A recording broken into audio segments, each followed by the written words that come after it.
চতুর্থ প্রণালী শুরু। আপনাদের সিলেটের মাঝখানে সুন্দর করে একটা বা লিখেন।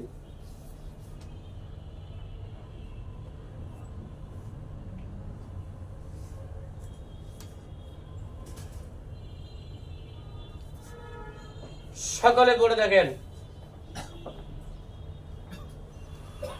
নিচের নকটা মুছে উপরে এইভাবে দুটো নকটা দিন। স্লেট উল্টিয়ে রাখেন। সকলে আমার মুখের দিকে দেখতে থাকেন। তা তা তা তা তা তা এইভাবে তা হরফের নামের মাত্র কমপক্ষে 100 বার। সকলে পড়ে দেখেন। এই হরফের একটা আছে কোন দিকে? উপরে। কোন একটা? দুই নকতা। তার উপর দুই নকতা। তার উপর দুই নকতা। তার উপর দুই নকতা। তার উপর দুই নকতা।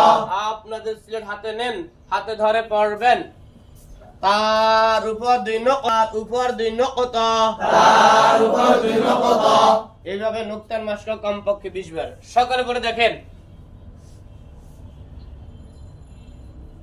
উপরে এইভাবে একটা নকটা বাড়িয়ে দেন। স্লেট উল্টিয়ে রাখেন। সকলে আমার মুখের দিকে দেখতে থাকেন। সা সা সা সা সা সা এইভাবে সা হরফের নামের মাত্র কমপক্ষে 100 বার। সকলে পড়ে দেখেন।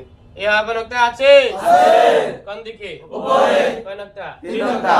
তার উপর তিন নকতা। তার উপর তিন নকতা। তার উপর তিন নকতা। তার উপর তিন নকতা।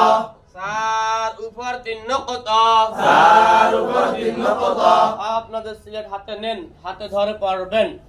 তার উপর তিন নকতা। তার উপর তিন নকতা। তার উপর তিন নকতা।